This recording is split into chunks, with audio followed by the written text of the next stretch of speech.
Hey everybody. Will Stonier, another great question. Saw it in the comments today on one of the videos, asking about Lady Bird. So you know what I'm going to do? I'm going to do a practice session just on Lady Bird. I'm going to play it for a little bit, and then I'll talk about it. Talk through, how I'm analyzing it, what I'm thinking of. Maybe play another solo, stop, and just try to get you into my brain of what I'm thinking, which may be a dangerous place. So sorry about that. But Will, man, I feel like I know you already. So thanks, man. Keep asking the questions. All right, here you go. Lady Bird. By the way, I'm doing it in concert C. So here we go.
All right, so that would be an example of kind of like what I would do on a tune, just blowing through a tune. Like I said, when I practice, it's long tones, and then I just kind of blow through a tune.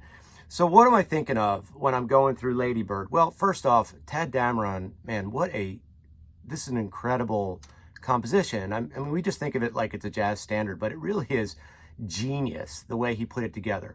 So if you're thinking in concert C, I got my keyboard here, so first chord, C major.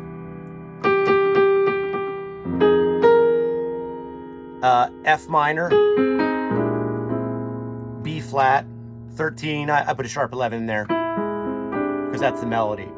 Anyway, I'll think of it that way. But when you think about Lady Bird, the first thing that, if you were to talk to players about Lady Bird, any jazz players, the first thing that's going to come into their mind is the Lady Bird turnaround, which is, at the end of it, instead of 1-6-2-5, Dameron will go 1 major, flat 3 major, flat 6, flat 2, then to 1. Now, the quality of those chords, meaning major 7th, dominant 7th, that's really going to be up to the chord instrument. The way that I do it normally is, the way I'll play it is 1 major 7, flat 3 major 7, flat 6 major 7, to then a flat 2 dominant.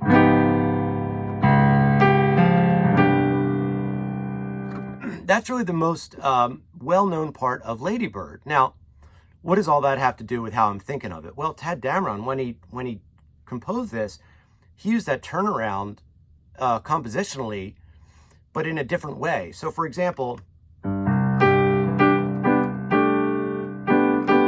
this F minor to B flat really is 2/5 in the key of the flat 3, E flat.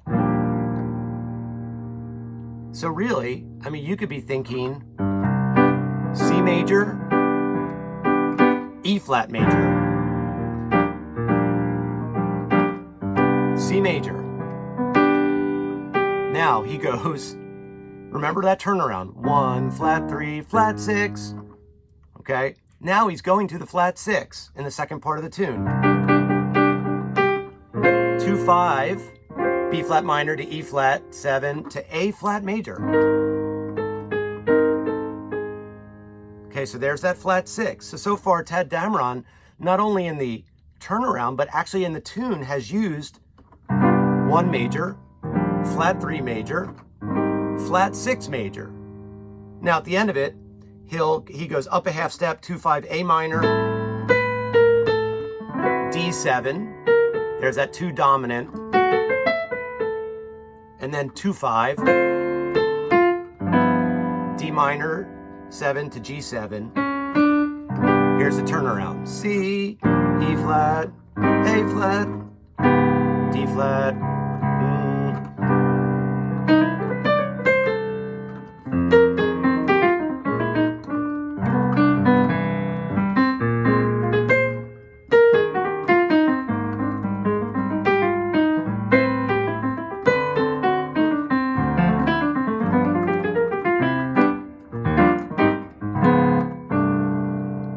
Okay, so when I'm thinking of it, I'm thinking about all of those ideas, like that 1, flat 3, and then back to 1, and then the flat 6 idea, and then going to 2 dominant, and then the turnaround. So again, that helps me transpose stuff too to different keys. So, let me play another solo, and then maybe I'll just stop and talk to you about what I'm doing. So the first thing I'm going to do is think about some things in, for me, D major, because we're in concert C, right? So I'm in D major. That's my first chord. D major, and then it's going to go G minor 7 to C7. But I've already said that I could think of it D major to F major, right? So here's D major. There's my D major. And now, here would be F major.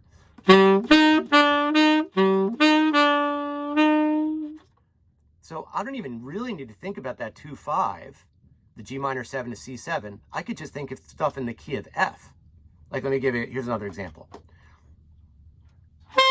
I'll start on the 7. So here we go.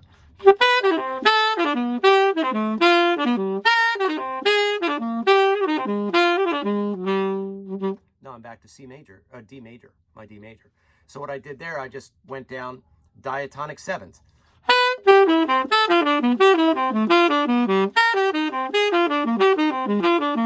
But I just changed keys. Okay, so I did those diatonic 7s. I started on the 5th in the key of F, so the high C. So there's the things that I'm comfortable with, and that helps. Now, this time I'm going to play it, and I'm actually going to think about the 2/5. I'm going to think about G minor to C7. But I'm going to play some vocabulary. I'm going to play a lick. So here you go. Here's D major first. Then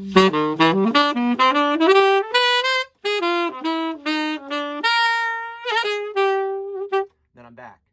Now, what was my lick? Well, this lick has been played by a lot of people. But this 2/5 lick, which is, so G minor 7. I'm starting on the 5th of G minor 7. I'm just going to outline the triad, but start on the 5. 5, flat 3, 1, 5. And then major 7, 5, flat 7, 5, 6, 4, which is really 3, 1 for the dominant. So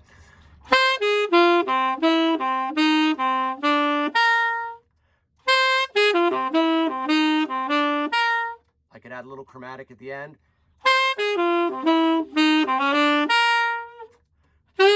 And then I'm back.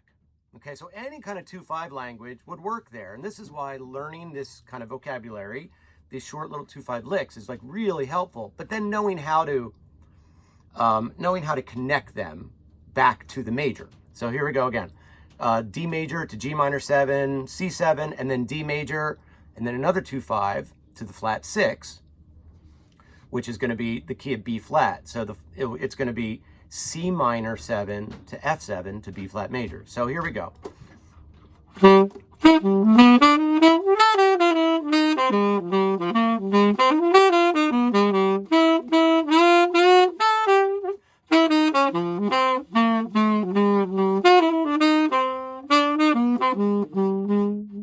So that's the first little part of it, of Lady Bird. And now the next one is another 2/5. For me, it's going to be B minor 7 to E7. So I'm really going to this 2 dominant. Remember, I'm in the key of D. So this idea of E7, normally the 2 chord would be minor 7, but this 2 dominant idea appears in a lot of songs. And this is where you get this. So if I'm in the key, here's D. I'm in a key of D. So here's E. And this will be the E7. You get this sound.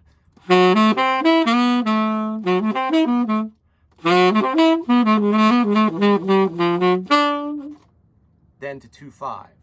So here we go through the whole tune, and then the turnaround back. So 1 major, D major, G minor 7, C7, D major, C minor 7, F7, B flat major. Now I go 2/5, which is going to the 2 dominant. So I've got B minor 7 to E7, and then straight 2/5, D minor, G7, 1, flat 3, flat 6, flat 2. So those are all the things I'm thinking. So here you go. Here's the solo again.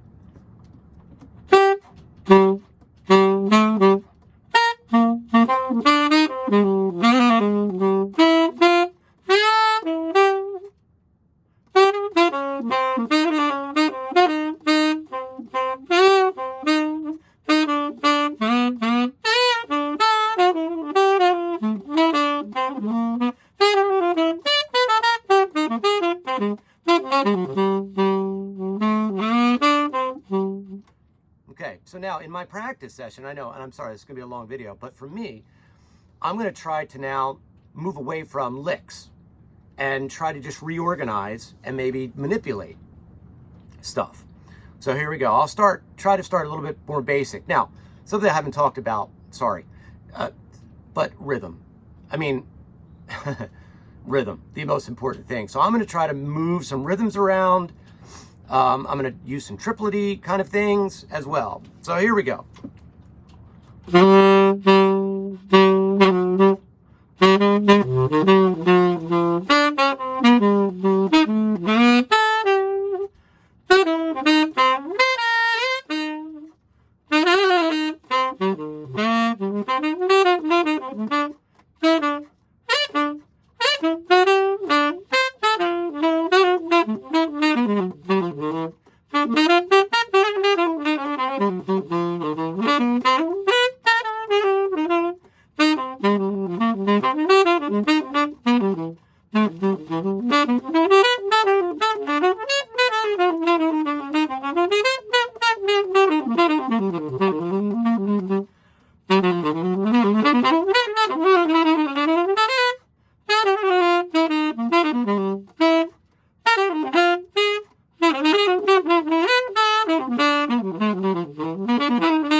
So that's, again, how I'm going to approach stuff. Something really important to know, too, and you probably already know this, so I apologize if you already do. But there's another bebop tune called Half Nelson, written over the same changes. It's credited to Miles Davis, although I'm not exactly sure. I mean, it's kind of weird. All those beboppy tunes, they credit them to certain people. I'm going to go with Miles Davis wrote it because that's the research shows, but who knows. Anyway, it's the same changes, but they throw in an added 2-5. So instead of a half step 2-5, so instead of just going right to the flat 6, so,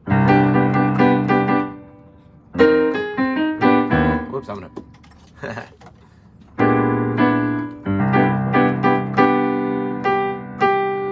right here,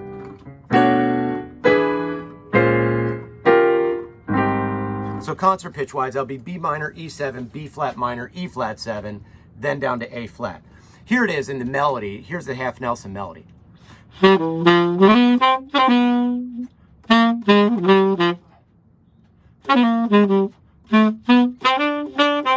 Here.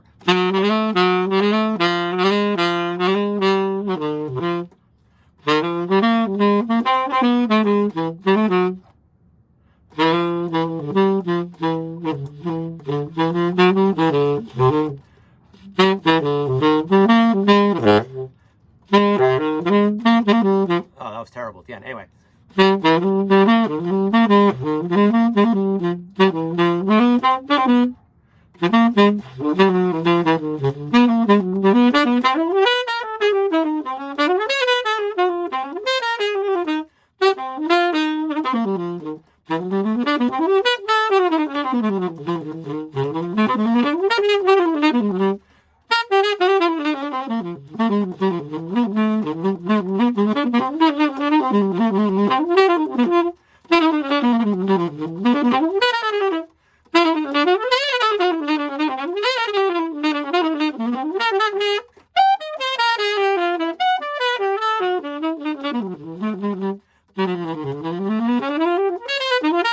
So right there, like I'm using, here's a substitution I like to use. So instead of just E minor to A7,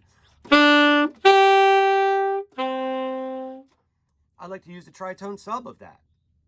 So instead of E minor, I'm going B flat minor to E flat 7. That gives you that flat 2. So instead of, I'll do,